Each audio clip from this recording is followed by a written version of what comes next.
Seigneur, tu parles et ta parole est feu. Tu parles et cette même parole est lumière. Elle vient à nous par moments, Seigneur, comme le roc, le marteau qui brise le roc.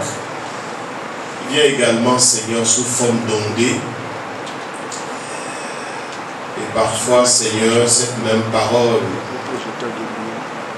expose nos insuffisances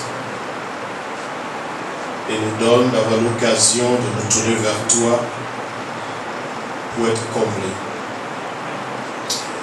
Que ton esprit se saisisse de ta parole et rende ministère de manière multiforme cet après-midi.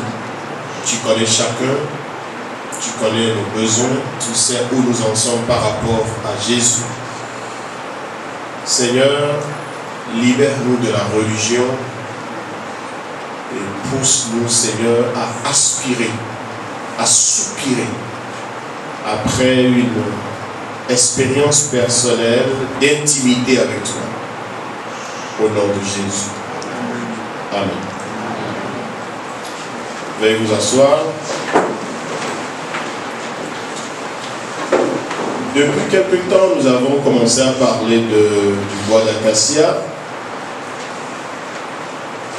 Et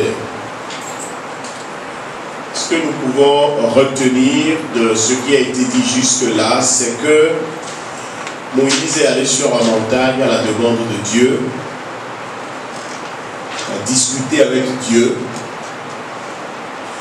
et Dieu lui a révélé son programme. Et Dieu lui a dit,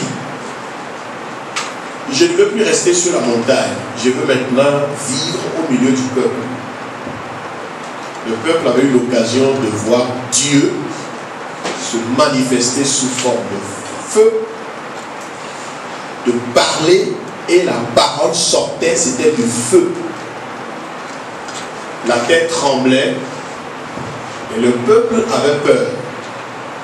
Donc ils ont expressément demandé à Moïse d'aller négocier auprès de Dieu pour que les prochaines fois qu'il n'y ait ni tambour, ni flamme, rien du tout, mais il puisse nous parler. Donc il te parle et toi tu viens nous parler. Et Moïse ne pouvait pas de lui-même promettre quoi que ce soit aux enfants d'Israël. L'Éternel lui a dit, ils ont bien parlé, toi monte vers moi. Quand vous prenez la vie de Moïse, c'était un type de Christ. Vous voyez un homme soumis, un serviteur soumis, qui ne pouvait que faire ce que Dieu lui demande.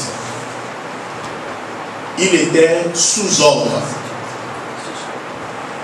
Et donc, pendant que Moïse était sur la montagne, Dieu lui dit, voici mon programme. Je veux résider au milieu de l'assemblée.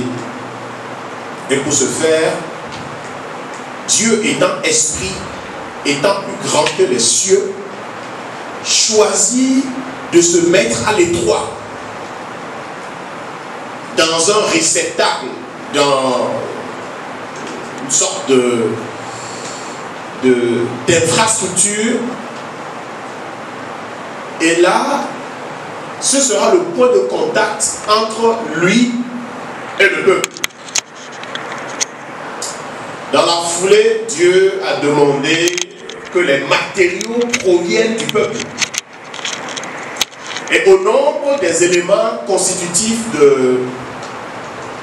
de l'infrastructure qui va accueillir Dieu, il a été fait mention d'acacia, du bois d'acacia.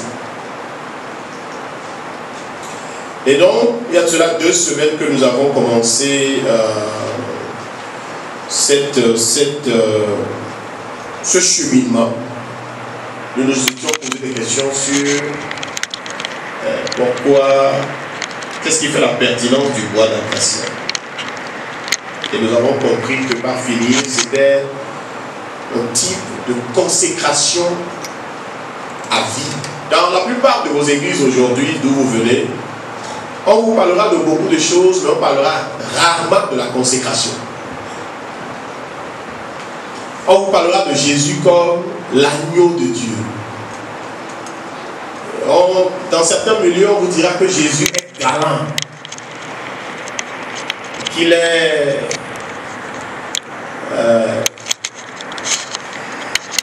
considère votre féminité en tant que jeune femme ou jeune dame et qui comprend vos moindres désirs et désirata.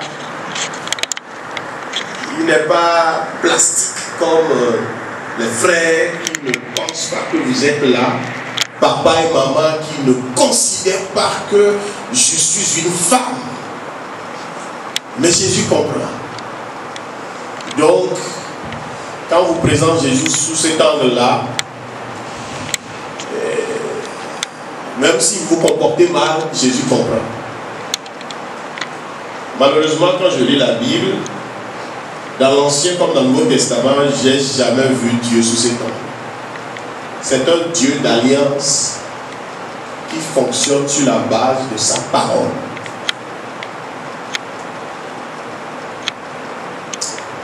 Parfois, quand sa parole vient, ça vient nous déranger.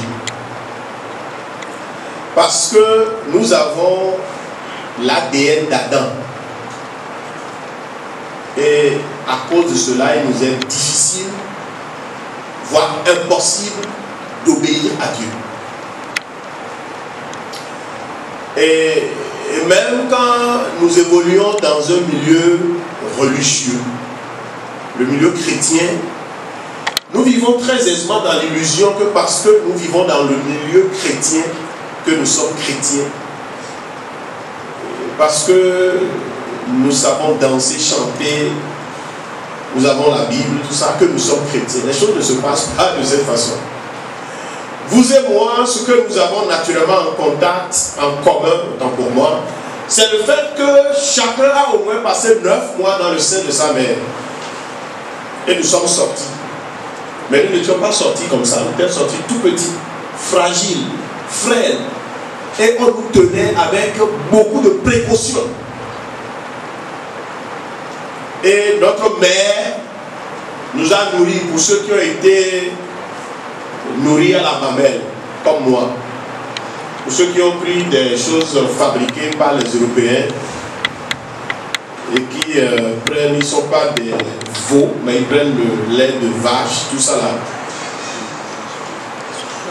Et en grandissant, à un moment donné, on s'est rendu compte qu'on n'a plus besoin de lait maternel ni lait fabriqué par l'industrie européenne. Et on a commencé à prendre de la nourriture consistante, ainsi de suite. Et à un moment donné, on a commencé par prendre conscience et connaissance de nous-mêmes en tant que personne. Si vous êtes une jeune fille, à un moment donné, vous prenez conscience et connaissance de votre personne. Jeune garçon, même chose, avec changement morphologique et tout le reste. Et à un moment donné, dans notre développement, nous avons pensé que parce que nous avons 2 pieds comme papa et 2 bras comme maman, que nous sommes égaux à papa et maman. C'est pas vrai. Dans notre humanité, nous sommes égaux. Mais en matière d'expérience, là, on n'est pas égaux. Maman va demeurer maman et papa va demeurer papa. Et là, quand je lis dans la Bible, il est dit que si quelqu'un doit évoluer dans cette vie-là, il doit apprendre à se soumettre. C'est la grande leçon de la vie. On apprend à se soumettre dès la maison. Si vous ne vous soumettez pas dès la maison, vous n'allez pas vous soumettre dehors.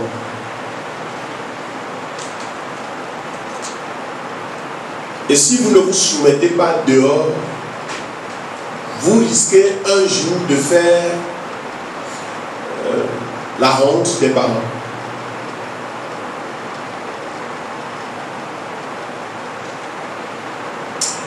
Et donc, Moïse est allé vers Dieu. Pourquoi? Premièrement, quand il était tout petit, il avait appris à se soumettre à sa mère. Ensuite, quand il a grandi, il a appris à se soumettre à Pharaon. Après, dans son développement, quand il s'est inscrit au programme de LMD auprès de Jétro, il a appris à se soumettre. Et quand on l'a envoyé faire des recherches pour obtenir son master, quand il était avec les brebis, vous savez, les brebis, ils ne restent pas sur place. Hein. Il y a une qui va de ce côté, et donc il a appris la patience. Ça le formait. Petite soeur, petit frère, ou certains, je peux vous appeler mes enfants, n'est-ce pas? Vous êtes en pleine formation. C'est maintenant là. S'il y a quelque chose à apprendre, c'est maintenant. Parce qu'un temps viendra où vous serez laissé à vous-même. Comme un temps était venu où le petit Moïse n'était plus dans le petit berceau. Il était laissé à lui-même. Et vous allez prendre des décisions. Papa ne sera pas là, maman ne sera pas là. Et cette décision va vous affecter. Et ça risque même d'affecter l'enfant de quelqu'un. Et plus tard, les enfants qui vont sortir de vous seront aussi affectés. Moïse a pris toute une population, il est venu au désert. Et donc si Moïse n'arrive pas à écouter Dieu lui parler de la suite, il risque de manipuler les gens et en fin de compte, il va devenir un tyran sur le peuple de Dieu. Il a appris à écouter Dieu lui parler. Dieu dit, monte. Et il est arrivé. Dieu lui parle du bois d'acacia. Il n'a pas dit à Dieu, on n'a pas besoin de ça. Va leur demander. Il a demandé. On a pris ce bois. On a confectionné l'arche. Et quand on enseigne sur la consécration, le fait de se donner à Dieu, c'est un des messages difficile pour certains. Pourquoi? Si vous ne vous êtes pas consacré, vous ne pouvez pas enseigner sur la consécration. Vous pouvez connaître les versets, hein, les mettre côte à côte et dire des choses. Et les apôtres enseignent par révélation, par expérience. Si Paul vous parle de consécration, c'est parce qu'il y a consécration. Parce qu'il a vécu. Quand on parle de sanctification, si tu n'as pas fait l'expérience, tu peux connaître les versets. Mais pour toi, ce sera étrange. Jusqu'à ce que tu permettes à Dieu de t'ouvrir les yeux. Le bois d'acacia. Dans Exode chapitre 25, prenez vos Bibles. Exode 25. Je vais lire le verset 1, 2, 5. L'Éternel parla à Moïse et dit, parle aux enfants d'Israël, qu'ils m'apportent une offrande, vous la recevrez pour moi de tout homme qui la fera de bon cœur. Verset 5. Des peaux de bélier, teintes en rouge, et des peaux teintes en bleu, du bois d'acacia. Vous voyez, chaque fois que Dieu parle et dit quelque chose, parce qu'il est Dieu, il a une idée claire de ce qu'il veut et de ce qu'il peut. Avant ce temps, Moïse n'a jamais entendu parler de tabernacle. Non. Il connaissait l'architecture en Égypte, mais il savait rien de ça. Ce bois a été récupéré. Peut-être à l'état rugueux, certainement, donc il devait être raboté. Et à l'époque, les rabots qu'on utilisait n'étaient pas aussi tranchants que ce qu'on a aujourd'hui. Il n'y avait rien d'électrique là. Peut-être quelques coups de coupe là pour enlever des branches inutiles. Ça parle du processus de brisement, d'écorchure que Dieu occasionne dans votre vie lorsque vous voulez vous consacrer à lui. Parce qu'il a un objectif. Lorsque Dieu nous prend à l'état brut, pour faire de nous ce qu'il veut, il est obligé de nous faire du mal. Parce que dans la chute d'Adam, nous avons hérité ce qu'on appelle l'orgueil, le moi, qui ne veut pas se soumettre à qui que ce soit. C'est la raison pour laquelle personne ne t'a enseigné comment insulter, mais tu as commencé par insulter, n'est-ce pas? Hein? Même maman, parfois tu l'insultes, même si tu n'as pas le courage de faire directement.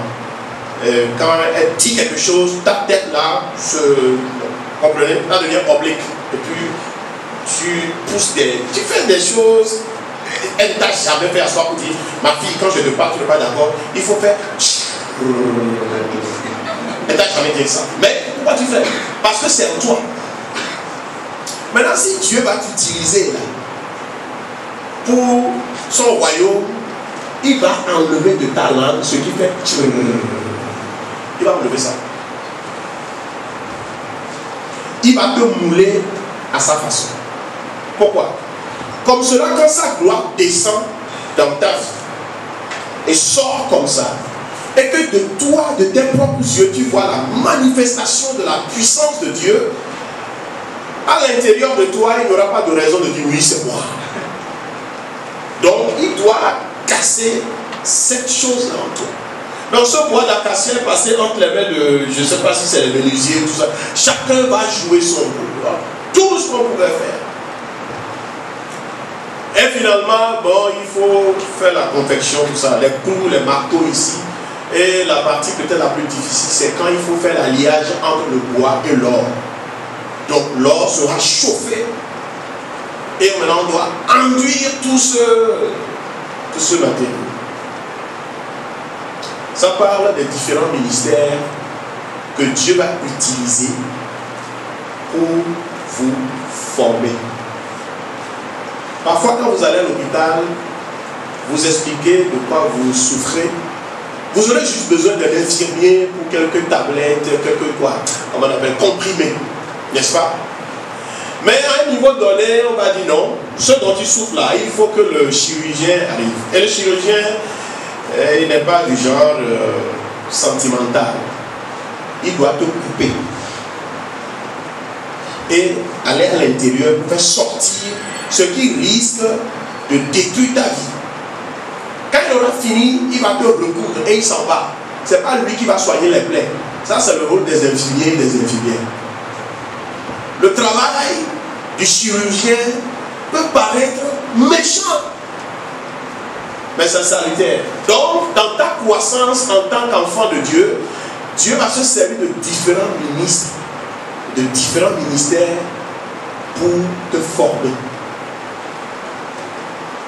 Dans la vie, pour ceux qui ont fait l'école primaire, on a eu un seul enseignant, n'est-ce pas? Par classe, n'est-ce pas? Ça, c'est le début, non? Et quand tu es monté au CEG, tu as pensé que ça allait être la même chose, non? Maintenant, les gens passent à tour de rôle. Et chacun enseigne à sa manière, ainsi de suite. C'est comme ça, là. Sur le plan spirituel, c'est la même chose. Tu ne peux pas juste te lever comme ça, puis Dieu maintenant, il va te casser. Donc, cet après-midi, en vous parlant, je suis conscient de ce dont je parle. De brisement. Quand tu décides de te mettre à l'école de Dieu, c'est le type de message qui ne vous fait pas vous déplacer, venir déposer l'argent devant, n'est-ce pas?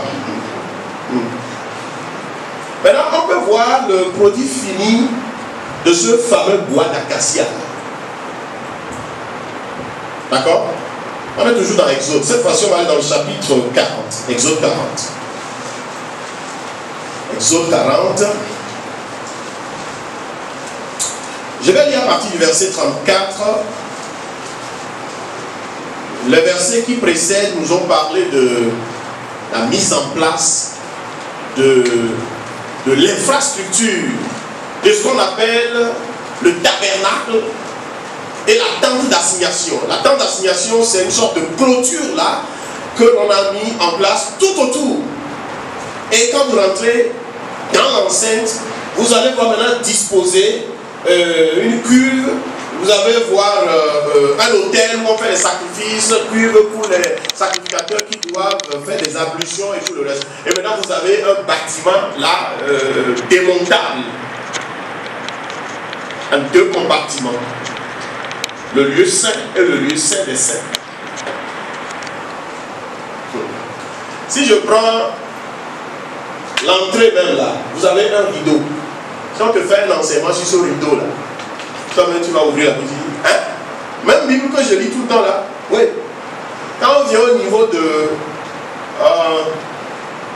du lieu saint, il y a aussi un rideau là-bas. Si on t'enseigne sur ça, tu vas ouvrir la bouche. Quand tu vas devant le lieu très saint, il y a encore un rideau là-bas. Si on t'enseigne sur ça, tu vas ouvrir la bouche.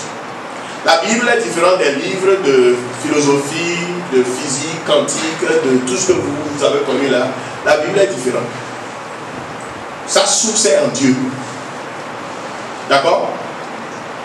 Donc, là on va trouver dans le texte, dans le verset qu'on va lire, un connecteur logique.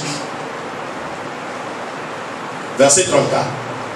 Alors, la nuée couvrit la tente d'assignation et la gloire de l'Éternel remplit le tabernacle. Alors, ce qui voudrait dire, c'est la conséquence de ce qui a précédé. Dieu a révélé à Moïse ce qu'il voulait. Il a demandé des matériaux. Il a mis à disposition des ouvriers pour cette tâche. Après, il a donné des instructions sur comment monter et démonter cette infrastructure. Moïse a obéi. Et là, l'Écriture dit, alors la nuée couvrit la tente d'assignation et la gloire de l'Éternel remplit le tabernacle. Moïse ne pouvait pas entrer dans la tente d'assignation parce que la nuée restait dessus et que la gloire de l'Éternel remplissait le tabernacle. Quand on enseigne sur la consécration, c'est un message théorique et pratique. L'aspect théorique, c'est ce qu'on enseigne. L'aspect pratique, c'est ce que vous faites. Et lorsque vous faites ce qu'on vous dit, ce qui s'est passé là, se passe aussi dans votre vie. Lorsque vous vous donnez à Dieu, vous êtes sincère, quand vous serez en train de prier, à un moment donné, au moment où vous y attendez le moins, la gloire vient. Et vous savez que la gloire est venue. Donc cet après-midi, si vous êtes ici pour écouter un bon sermon et puis après dire, ah mais vraiment, oh mais c'est bon, hein? Non, on n'est pas là pour ça. C'est la théorie et la pratique. À un moment donné, je vais arrêter le message et je vais vous dire de vous lever. Je vais vous donner quelques instructions sur comment on se consacre à Dieu. Si vous êtes sincère, instantanément, la gloire va venir sur votre vie. Et quand elle vient sur votre vie, vous en serez conscient. Et partout où vous êtes, vous savez que vous n'êtes plus n'importe qui. Et maintenant, votre défi sera comment entretenir cette gloire-là. Comment vivre dans cette gloire. Comment apprendre à écouter l'Esprit qui vient rentrer dans le temple. Comment savoir quand Dieu n'est pas content. Comment savoir s'il est attristé. Tout ça là, c'est des expériences qu'on fait par la suite. Mais si vous ratez l'aspect consécration, vous pouvez venir ici tous les jours. Il y aura rien du tout. Donc, dès cet instant, Moïse ne pouvait pas rentrer parce que Dieu vient de réclamer ce qui lui appartenait de droit. Lorsque vous vous consacrez à Dieu, vous devenez la propriété privée de Dieu. Et ça, c'est à vie. En ce moment, Dieu va restreindre votre vie. Il va vous enseigner à vivre comme une petite sœur de Jésus et à vivre comme un petit frère de Jésus. C'est dans ce moment que lorsque vous arrivez quelque part, il y a une sorte de trouble, confusion, tout ça là. Vous allez juste un mot et tout va changer. C'est dans ce moment que quelqu'un est malade, parfois vous ne priez même pas, vous touchez seulement la personne. Et la vie de Christ en vous touche la personne. Si vous n'êtes pas consacré, il n'y aura rien du tout. Bien. Et quand nous parlons de la consécration, il y a deux aspects de la consécration. Il y a un aspect humain et un aspect divin. L'aspect humain de la consécration consiste à décider par toi-même, sans être forcé, de laisser ta personne au Saint-Esprit. De dire nommément les différents membres de ton organe, là, de ta personne, là.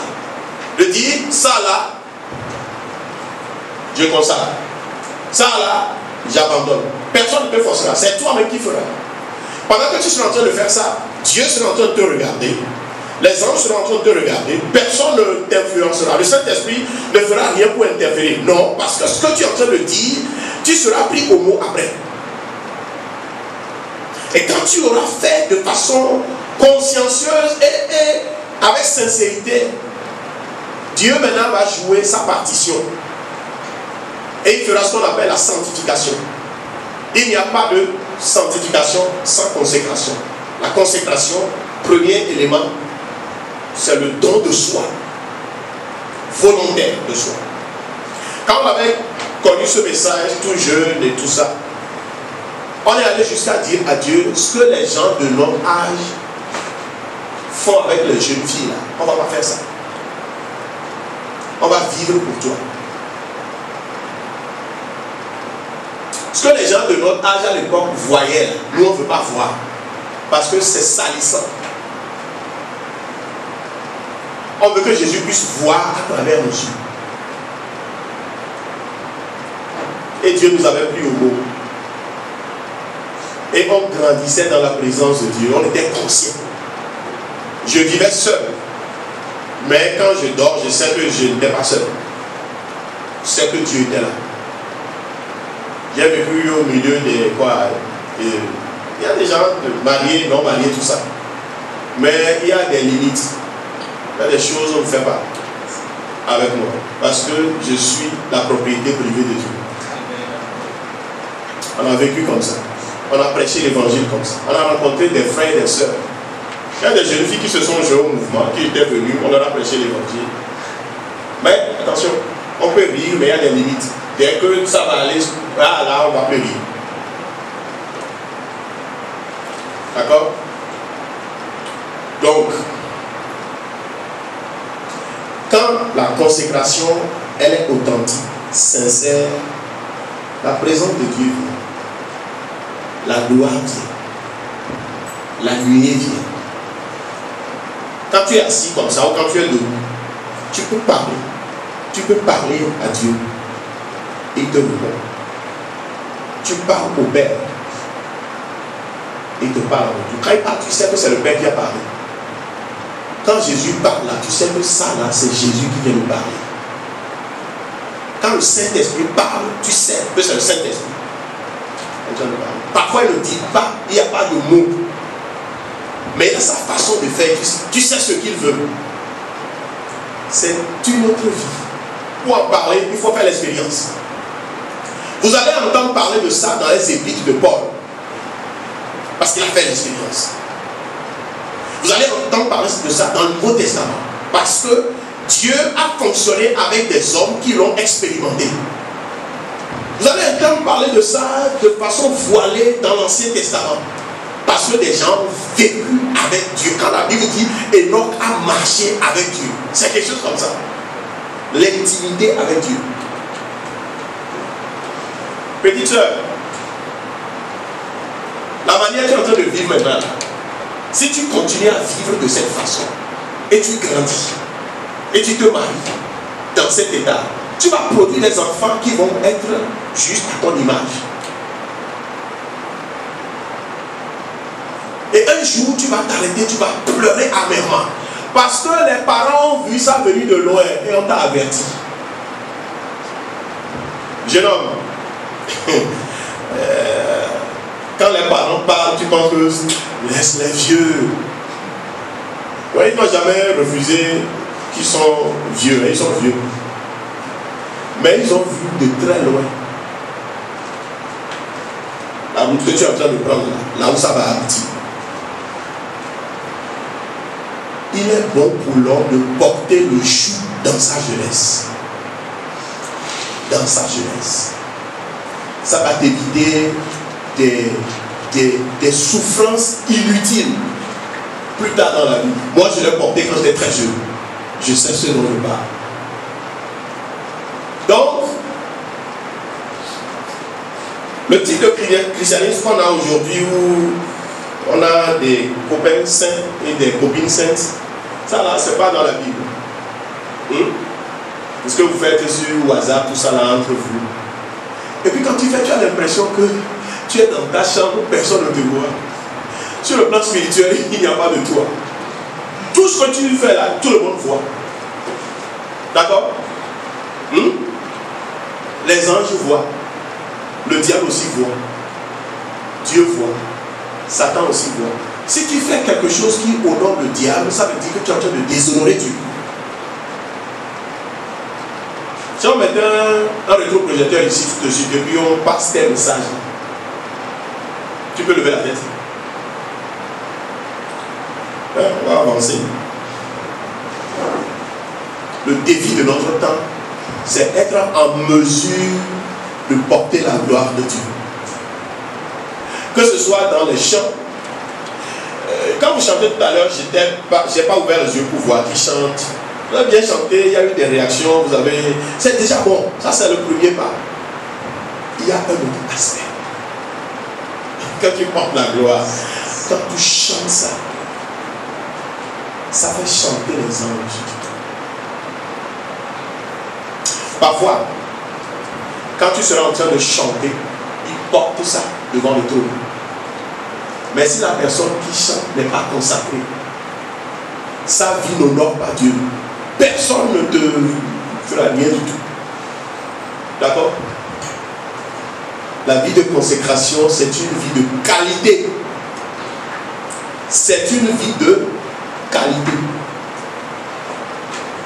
Intérieure et qui rejette. Parfois, tu passes quelque part, tu ne dis rien du tout. Tu n'as pas porté